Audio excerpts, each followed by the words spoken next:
Hello student, up to here we have discussed in previous videos. So today we'll start from this example, and already we have discussed about these selection rules for mid transition में हमारे पास में allowed transition means आप लोगों को पता अच्छे से L is equal to 0 means allowed, L is equal to 0 means allowed, and S is equal to 0 means Fermi transitions, and S is equal to means Gamow-Taylor corresponds to Gamow-Taylor transition, and combinedly we say that ki allowed Fermi transition, and also here correspond to these values. This is allowed Fermi, allowed Gamow-Taylor transitions. So these are selection rules for allowed transitions. So आप लोगों को example से और ज़्यादा clear हो जाएंगी चीज़ें ये. तो let we start from this example. यहाँ पे एग्जाम्पल दिया हुआ कि in the beta decay process the given transition 2+2 3+. तो इस ट्रांजिशन के कोरस्पॉन्डिंग हम इस ट्रांजिशन के ऊपर सिलेक्शन रूल्स अप्लाई कर लेंगे, और सिलेक्शन रूल्स अप्लाई करने के बाद में फिर हम ऑप्शन चेक करेंगे कि हमारे जो हमने सिलेक्शन रूल अप्लाई कर रहे हैं कि जो अप्लाई किए हैं उन सिलेक्शन रूल्स के अकॉर्डिंग कौन सा ऑप्शन इसमें से पॉसिबल ऑप्शन है. तो कल हमने जो रूल्स में डिस्कस कर लिया था कि आपके पास में दिस कॉरस्पॉन्ड्स टू, आपके पास में न्यूक्लियर स्पिन है correspond to parent element, and this corresponds to daughter.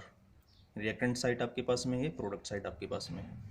तो यहाँ पे जो इसकी जो आई पी जो है, पहले इसका सोल्यूशन कर लेते हैं, हम ऑप्शन के अकॉर्डिंग देखते रहेंगे.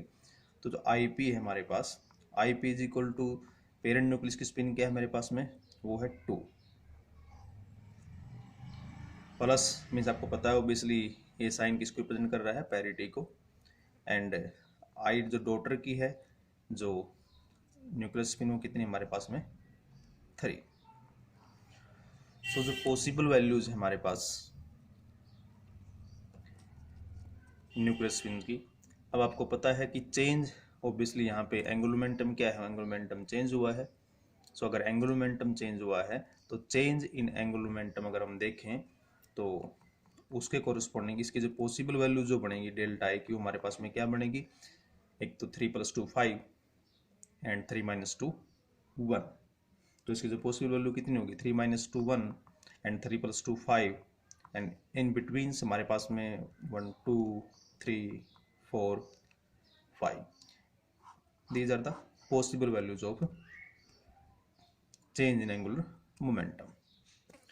अगर हम सिलेक्शन रूल देखें corresponds to allowed Fermi transition, तो हमारे पास में जो डेल्टा आई है क्या है, वो 0 होना चाहिए.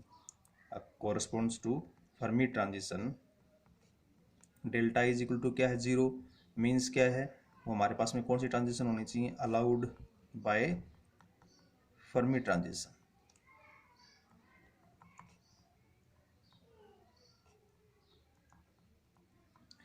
एंड इसके कोरस्पॉन्डिंग हमारे पास में अगर हम पैरिटी की बात करें तो क्या पैरिटी चेंज है, यहाँ पे पैरिटी चेंज नहीं है. तो कोरस्पॉन्डिंग टू यहाँ भी देख सकते हो आप लोग, क्या पैरिटी में चेंज हुआ है, नो. तो पैरिटी तो डेल्टा पाई क्या है हमारे पास में 0, क्योंकि ये भी 2+ ये भी क्या है 3+ है, there is no change in parity. So delta pi is equal to 0 है यहाँ पे. हम सेकंड सिलेक्शन रूल की बात करें तो इसके कोरस्पॉन्डिंग हमारे पास में जो डेल्टा आई जो है, डेल्टा आई क्या है हमारे पास में possible values corresponding to allowed Gamow Teller transition, इस सिलेक्शन के रूल के अकॉर्डिंग 0 है, ±1 है. तो this is allowed by Gamow Teller transition, Gamow Teller transition.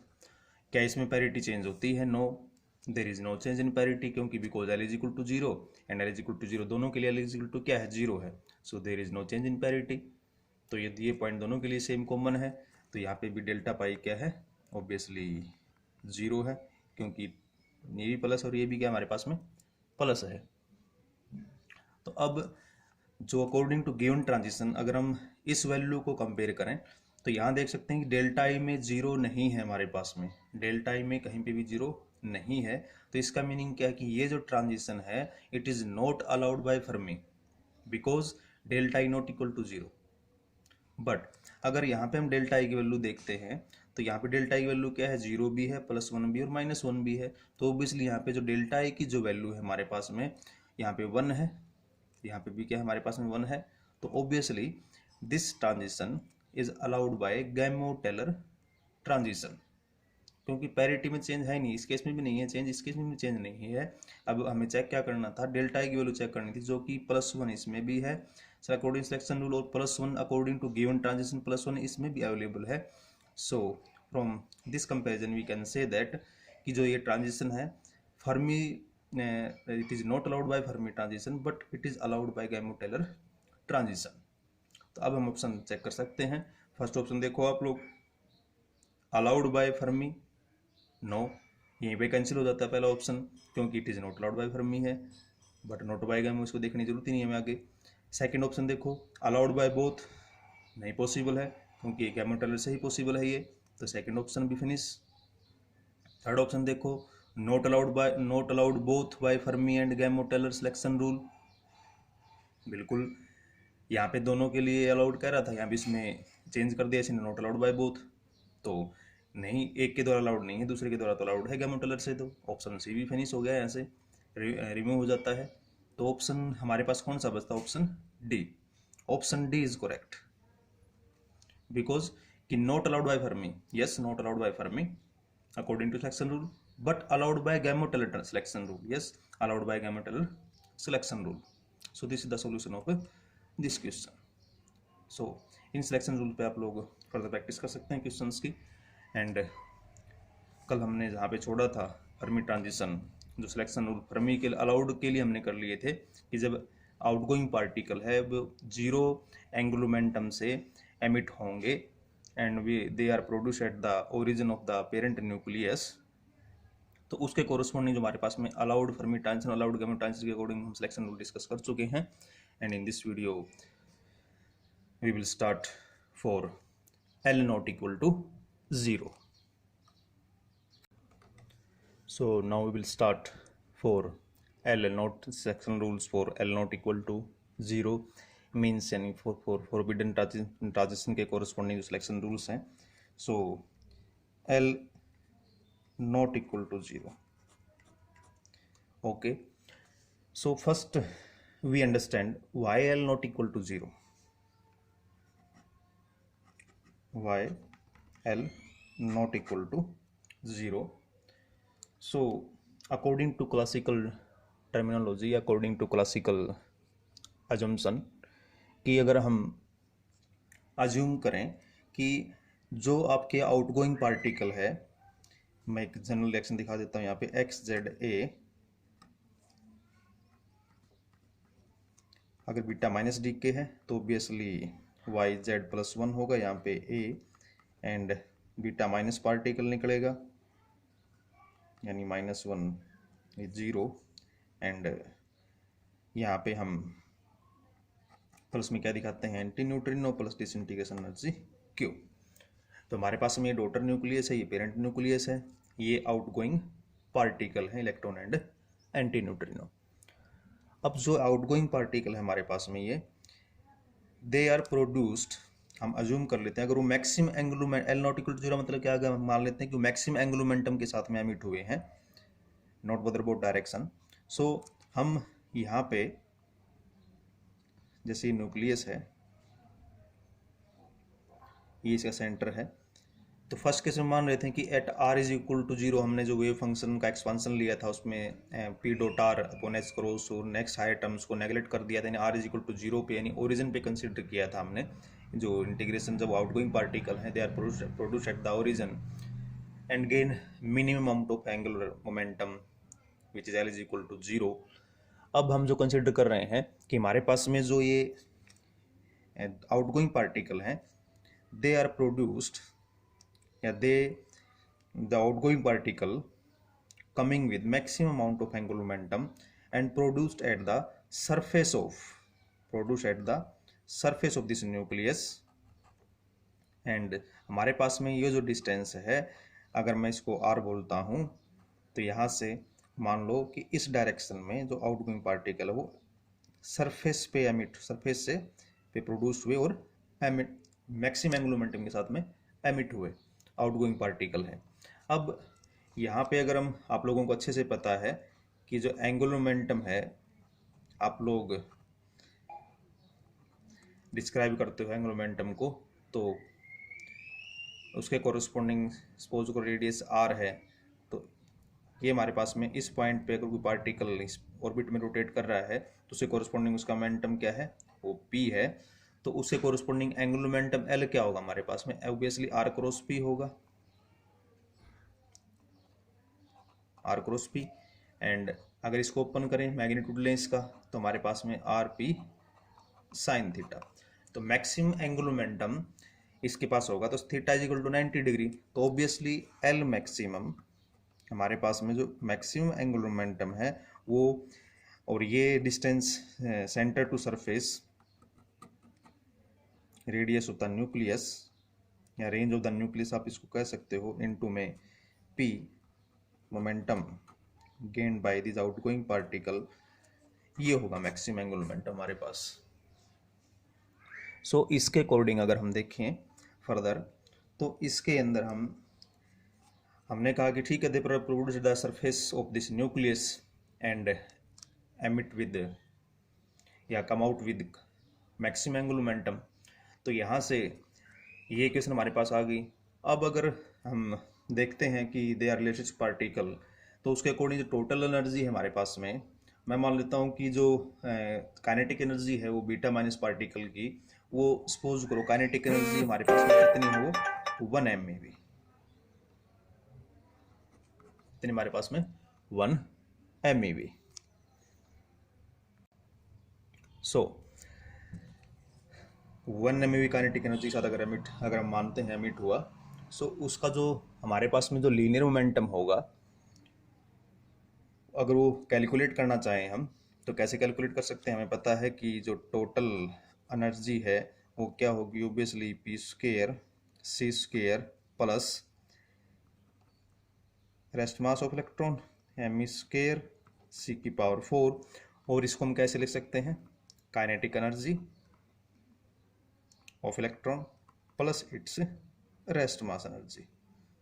और इस, अगर मैं इस p को कैलकुलेट करना चाह रहा हूँ यहाँ से, तो मुझे पता, हमने ज्यूम किया है कि कितने, वो काइनेटिक एनर्जी कितनी है 1 MeV।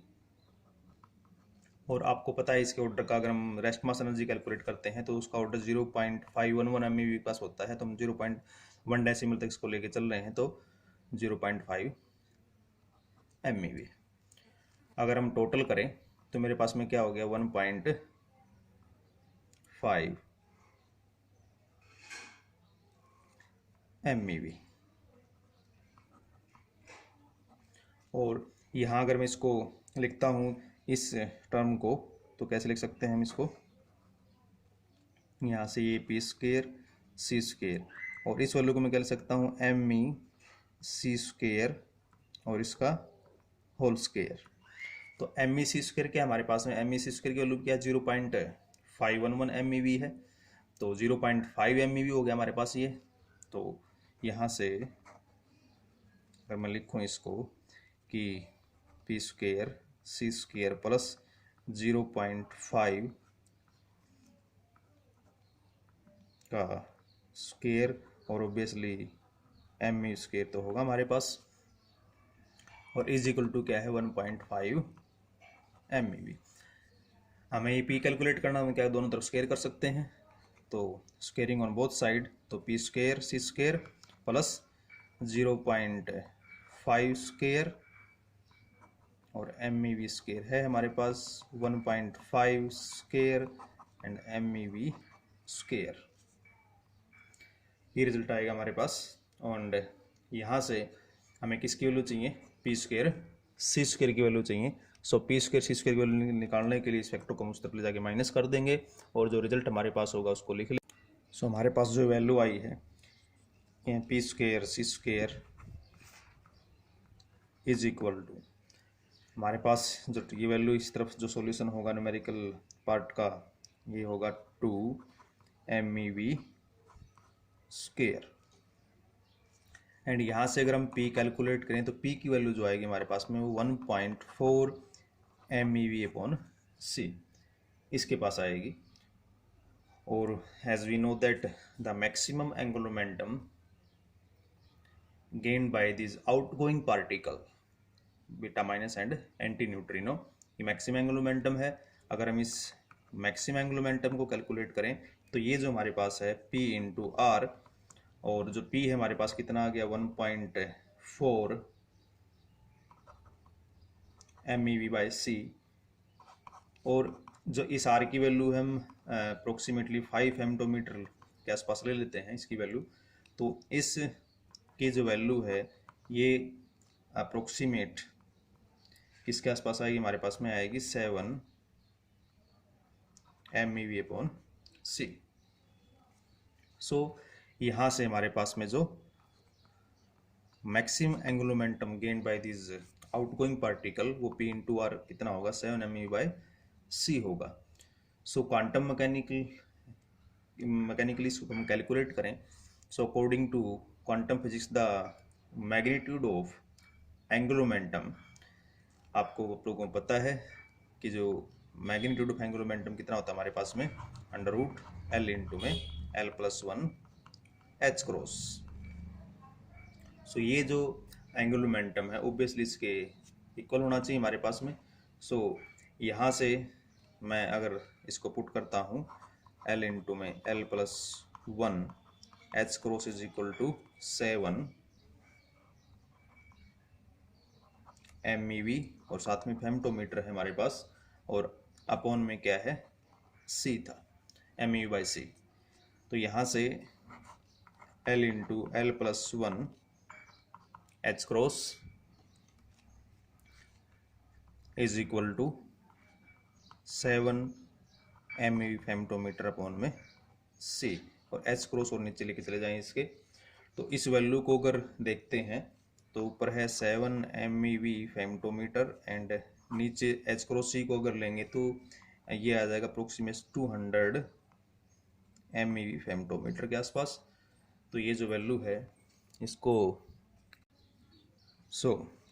यह हमारे पास L into L+1 H cross 7 MeV/c ये आ चुका है यूनिटलेस, और उसके अकॉर्डिंग यहाँ से हमारे पास जो √L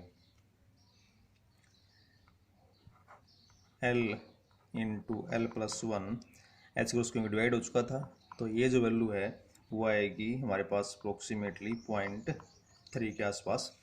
एंड हमें L की वैल्यू चाहिए तो यहाँ से हम क्या करेंगे, स्क्वायर रूट करेंगे दोनों तरफ, तो यहाँ से हमें मिल जाएगा L into L+1 is equal to 0.3 का स्क्वायर, और यहाँ पे L into L+1 is equal to 0.3 square, और यहाँ से अगर हम देखें जो L की वैल्यू है उसे कैलकुलेट करें तो which is much less than 1। So from this conclusion we can say that L is equal to 0 are allowed। L is equal to 0 क्या हमारे पास में corresponds to allowed transition। यहाँ से प्रूव हो गया कि जो आउटगोइंग पार्टिकल है they can not take so much amount of angular momentum with them, so वो अपने साथ इतने huge amount of angular momentum लेके नहीं निकल सकते। That's why L is equal to 0 corresponds to allowed transition, but L not equal to 0, so L not equal to 0 are not allowed। That's why we can say that क्योंकि L much less than 1 हमने calculate करके भी देख लिया है, so L not equal to 0 are not allowed transition, are not allowed transition। इसका means ये नहीं है कि वो ट्रांजिशन हमारे पास में होगी नहीं, sometimes these transition are also observed, but the probability corresponds to these transition will less। उनके correspond जो probability होगी मीन्स हम कह सकते हैं they are less probable transition। So again I will repeat, आप यहाँ से देख सकते हो कि L is equal to 0 allowed है, but L not equal to 0 क्या है, नॉट अलाउड ट्रांजिशन है हमारे पास में, because outgoing particle can not take that much amount of angular momentum with it as proved L much less than 1, but sometimes beta decay is allowed for which L greater than 0. That's why I'm कह रहे हैं क्योंकि they L not equal to 0 corresponds to forbidden decay. Forbidden decay का मतलब ये नहीं है कि they are not actually forbidden. हम ये कह सकते हैं कि जो उनके कोरस्पॉन्डिंग प्रोबेबिलिटी और बीटा डिके वो क्या होगी, लेस होगी, विल लेस, या ये कह सकते हो they are less probable transition. So L not equal to 0 are not allowed transition means forbidden decay, forbidden transition. इसलिए हम जो वेव फंक्शन हमने लिया था उसके कोरस्पॉन्डिंग जो उसको एक्सपांड किया था हमने, आप लोगों को अगर माइंड में है कि जो वेव फंक्शन के कोरस्पॉन्डिंग जो एक्सपांसन हमने लिया था 1/√v था हमारे पास में 1 plus p dot r upon h cross plus and so on, second term थी हमारे पास में. और जब ये फर्स्ट टर्म हमने जीरो ज्यूम कर ली थी तो हम सेकंड टर्म को कंसीडर करेंगे. जब सेकंड टर्म को कंसीडर करेंगे तो आर नॉट इक्वल टू 0 होगा. आर नॉट इक्वल टू 0 होगा तो हम क्या करेंगे, हमने जो ज्यूम किया है कि these outgoing particles are produced at the surface of this nucleus, not at the origin, and they emit with maximum amount of angular momentum. तो हमने maximum amount of angular momentum का केस लेके चलो और वहाँ से हमने अकॉर्डिंग टू क्वांटम मैकेनिकल चीज़ को प्रूव भी कर लिया कि जो ये L की वैल्यू मच लेस देन 1 है, इसका मीन जो प्रोबेबिलिटी ऑफ बीटा डिके क्या है, विल लेस है. इसलिए हम इसके कोरस्पॉन्डिंग जो ट्रांजिशंस को हम कहते हैं, these are the forbidden transitions. So L not equal to 0 are not allowed transition. So आपकी जो वीडियो है वो लंबी ना जाए, इस वीडियो को मैं इसलिए यहीं स्टॉप कर रहा हूँ, and further we will discuss in next video. Thank you, be safe and stay at home.